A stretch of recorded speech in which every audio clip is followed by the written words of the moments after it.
अस्सलाम वालेकुम दोस्तों। चैंपियंस ट्रॉफी 2025 से पहले पाकिस्तान की टीम बुरी तरह नाकाम हो चुकी है और वो पर्चियां जिनको पाकिस्तान के स्क्वाड में जबरदस्ती शामिल किया गया था, लोगों ने बहुत आवाज उठाई कि ये पाकिस्तान के स्क्वाड में डिजर्व नहीं करते।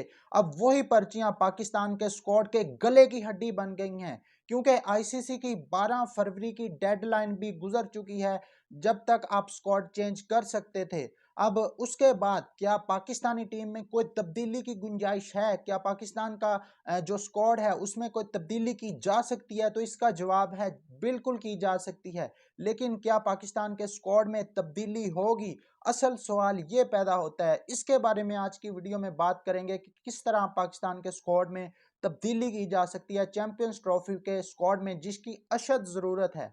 उसके बाद कल एक शाहीन्स का मैच हुआ जिसमें शादाब खान ने और इरफान नियाजी ने, उसके अलावा जहांदाद खान, हुसैन तलत, इन्होंने आकिब जावेद के मुंह पर जोरदार तमाचा मारा है। इनकी परफॉर्मेंस के ऊपर भी बात करेंगे। और उसके अलावा मोहम्मद रिजवान मैच हारने के बाद पाकिस्तान के स्क्वाड से टोटली नाखुश हैं। मोहम्मद रिजवान कल ट्राई सीरीज का जो मैच पाकिस्तान ने हारा, उसके बाद मोहम्मद रिजवान पाकिस्तान के स्क्वाड से बिल्कुल भी खुश नहीं है। और वो मोहम्मद रिजवान जिन्होंने कल फ़हीम अशरफ को मौका दिया, जिन्होंने खुशदिल शाह को इस स्क्वाड में मौका दिया, दोनों ही पर्चियां बुरी तरह एक्सपोज हो चुकी हैं। फ़हीम अशरफ को तो रिजवान ने इस काबिल भी नहीं समझा कि मोहम्मद रिजवान से 2 ओवर के बाद कोई ओवर करवाया जाए। हालांकि वो विकेट जिस पर शाहीन अफरीदी को और नसीम शाह को नए बॉल से हेल्प मिल रही थी, उस विकेट पर भी मोहम्मद रिजवान ने फ़हीम को इस काबिल नहीं समझा कि उनसे ओवर कंटिन्यू करवाए जाएं। तो 2 ओवरों के बाद फ़हीम अशरफ को हटा दिया गया। और अगर बैटिंग की बात करें तो बैटिंग में भी फ़हीम अशरफ बुरी तरह फ्लॉप हुए हैं। उनको 2 चांसेस मिले और उन्होंने कोई 20-22 रन किए। इस तरह लग रहा था कि जैसे उनको अचानक से उठा के टीम में डाल दिया गया है। उनको भी खबर नहीं होगी कि उनको चैंपियंस ट्रॉफी के स्क्वाड में शामिल कर लिया जाएगा। तो रिजवान ने मुकम्मल अदम एतमाद का इजहार किया है और ये एक खामोश पैगाम दिया है रिजवान ने कि मेरी मर्जी से ये बंदा पाकिस्तान के स्क्वाड में नहीं शामिल किया गया, इसको ज़बरदस्ती पाकिस्तान के स्क्वाड में शामिल किया गया है। और नसीम शाह भी दूसरी तरफ बैटिंग कर रहे थे जब पाकिस्तान की जल्दी विकेटें गिरी, और नसीम शाह ज़्यादा कंफर्टेबल, ज़्यादा अच्छे टच में दिखाई दे रहे थे।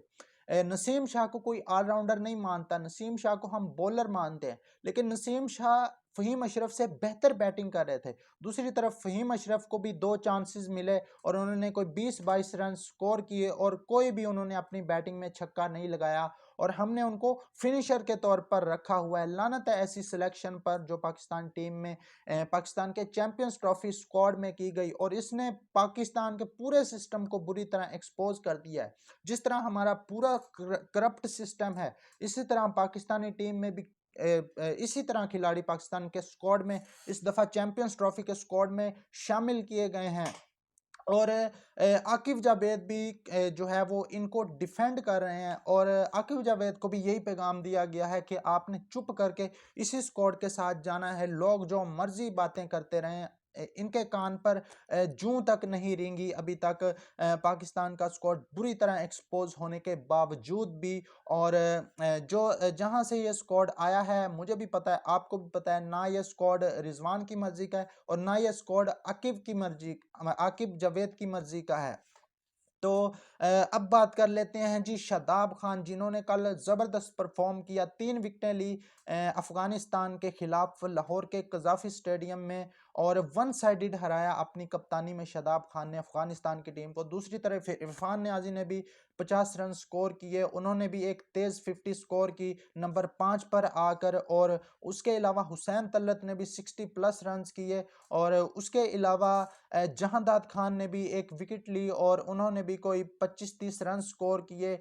तो इन सब प्लेयर ने तमाचा मारा है। लेकिन सवाल यहाँ पर यह पैदा होता है कि अभी भी पाकिस्तान के स्क्वाड में तब्दीली मुमकिन है? क्या पाकिस्तान के स्क्वाड में अभी भी कोई तब्दीली हो सकती है? तो इसका जवाब है जी हाँ, बिल्कुल पाकिस्तान के स्क्वाड में तब्दीली हो सकती है। देखें, आपको किसी प्लेयर को थोड़ा सा ना आपको मतलब ज़बरदस्ती आपको इंजर्ड करवाना पड़ेगा जिस प्लेयर को आपको लगता है आपने स्क्वाड गलत सेलेक्ट किया है। इस बात को तो आकिब जावेद मानने को बिल्कुल भी तैयार नहीं है। लेकिन अब किसी प्लेयर को इंजर्ड करवा के ज़बरदस्ती आप कोई इस तरह का सीन क्रिएट करके आप चेंज कर सकते हैं। इसमें आपकी भी बदनामी नहीं होगी और इसमें आपकी फेस सेविंग भी हो जाएगी एक तरह से। आकिब जावेद को मेरा यही पैगाम है कि अभी भी वक्त है, पाकिस्तान के स्क्वाड में तब्दीली कर ली जाए।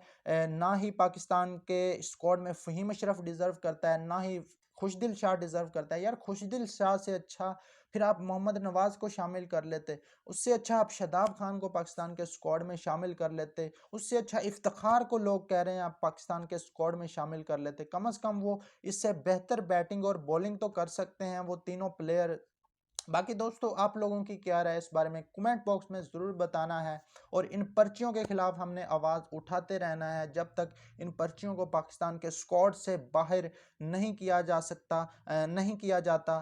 तो आप लोग अपनी राय कमेंट बॉक्स में ज़रूर दें किस किस खिलाड़ी को अभी भी पाकिस्तान टीम में शामिल कर लेना चाहिए। वीडियो अच्छी लगी हो तो लाइक करके चैनल को सब्सक्राइब कर दें, वीडियो शेयर कर, मिलते हैं नेक्स्ट वीडियो में।